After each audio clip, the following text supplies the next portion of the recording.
әкесін жууға кіруге қорқатын адамдар бар. Кірмейді ішке. Кірсе, әкеңді жуындыруға соңғы сапарына шығарып салмайсың ба өзің, арулап жумайсың ба десе, мына жерде тұрамын, адамдар келеді, адамдармен көрсем ғой дейді. Ол тірі адамдармен көрісе береді ғой. Көрісу қашпайды ғой. Әкесі кетіп бара тұр ғой. Әкесін қазір жерлейін деп тұр ғой. Бұл жерде адам бірінші әкесін жуындыруға кіру керек еді. Мен екі жігітті көрдім, бір екі ағайынды жігітті да. Әкесі қайтыс болды. Екі жігіт, жас жігіт. Қалада жаназаны мешітке апарып, жұма намазында мешіттен жаназа оқылайын деп тұр да. Соған үлгерсін деп, соған алдын ала торлап, жаңағыдағы неге мәйітті жуындыруға кіргізіп жатыр. Мен де кірдім ішке. Айтып тұрасыз ғой молдаке деп ішке кіргізді. Сонда ана екі ағайынды жігіт әкесін жуындырып жатыр мәйітті. Одан кейін тағы бір үлкен кісі тұр. Ол да жуындырып жатыр ғой. Сонда ана кісі асықтырып жатыр енді. Болыңдар, тезсіз, бұл кешіп қаламыз қазір. Тезсіз, болыңдар, қазір адамдар кетіп қалады. Ана жұма намазға үлгерейік. Болыңдар деп қоймай жатыр да. Сонда ана екі жігіт айтты. Көке, сіз шыға беріңізші деді. Біз өзіміз жуындырайық деді. Жақсылап жуындырайық деді. Содан кейін ана үлкен кісі қойды одан кейін. Бірақ ана екі жігіт асығып шығып кеткен жоқ.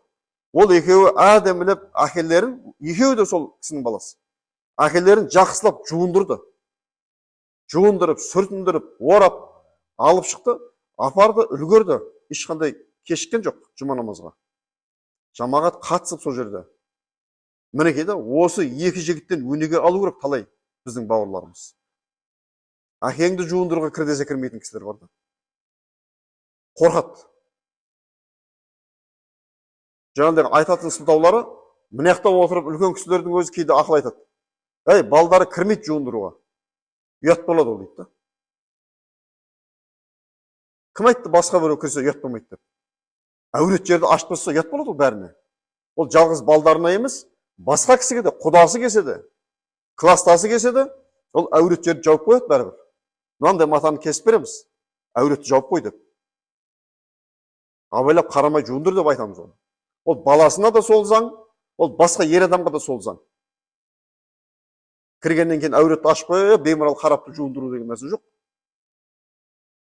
Соған ұялып қапты да сол кезде. Кіруге болмайды, әуретке қарауға болмайды. Мен айтам, мысалы үшін кейде әркімнің ажалы әртүрлі келеді.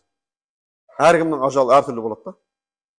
Кейбір кезде адам ұзағынан төсек тартып жатады. Өз бетінше дәрет сындыра алмай қалатын жағдай болады. Оны біреу көмектесіп, ана жеңіл дәретті, үлкен дәретті қасына адамдар келіп, солардың көмегімен ғана бір ыдысқа, горшокқа, сол нәрсеге ғана дәрет алғызады.